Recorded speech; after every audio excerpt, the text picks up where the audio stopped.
For her 5 minutes.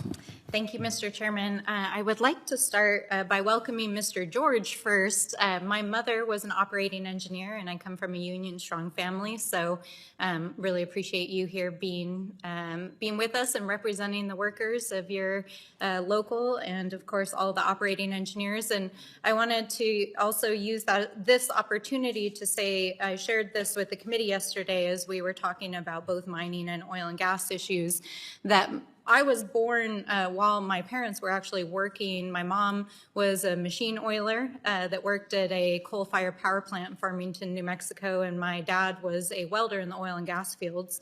And it was because of the fallout of the oil and gas industry in the early 80s that my family actually had to leave that community, and ultimately why I grew up in the biggest city in New Mexico. And so I understand very intimately, because of my own family history, how big international global issues around our domestic production of minerals and fossil fuel production really affects the families and workers of this country.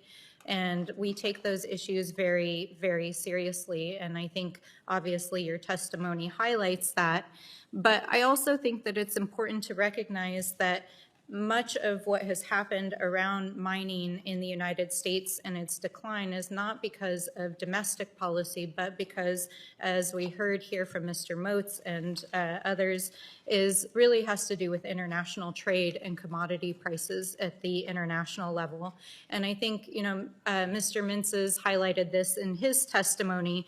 But it's important to recognize in this hearing that this is not only an issue of strategic and national security for the United States, this is a problem for every major country in the world who is our ally, who depends on these resources for manufacturing, for national security purposes, and for just general economic development. This is not just a U.S. problem. In fact, there are dozens of countries in Europe and Asia and Africa and others that are dependent on these resources and are unable to source them through the global supply chain right now. And we're not just talking about one mineral, we're talking about dozens of minerals, right? So just opening a mine in a place is not going to solve this problem, because we're talking about dozens of minerals that would have to be sourced from many different geologic formations from all over the world, as they currently are. But the problem is that we cannot responsibly source these materials right now because they're in places where we do not have ally relationships, there are human rights abuses happening, and because we do not have responsible practices happening. So there's not a simple solution here. That's one of the things that I really want to highlight. We need a multi-pronged approach. We're going to have to work with our allies who are also seeking these minerals to ensure that we are doing responsible sourcing, especially if that is abroad. It doesn't mean we just open a mine to do it here in the U.S. It means that we have to actually utilize and help use our international support systems and policies to help ensure that we are holding accountable those multinational corporations, some of which are based in the United States and elsewhere, to the highest possible human rights and environmental standards, whether they are operating here in the United States and employing our operating engineers and all of our miners, or whether they are operating abroad. So we really need to use every possible tool at our disposal.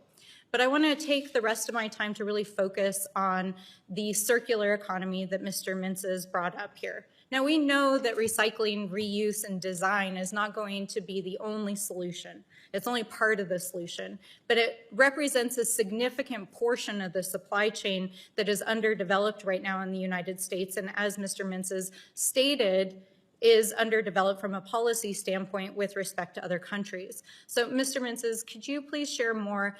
What exactly is the circular economy? What is entailed in it? And what does the United States need to do to really advance its circular economy? Thank you, Ms. Stansbury, for that question.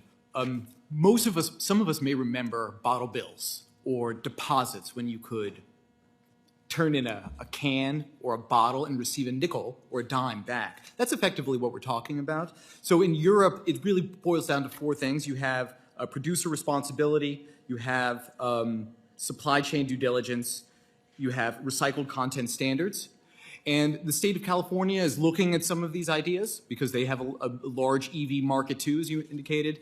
And the nations of Japan and South Korea have really good markets for this. I want to make one other quick point.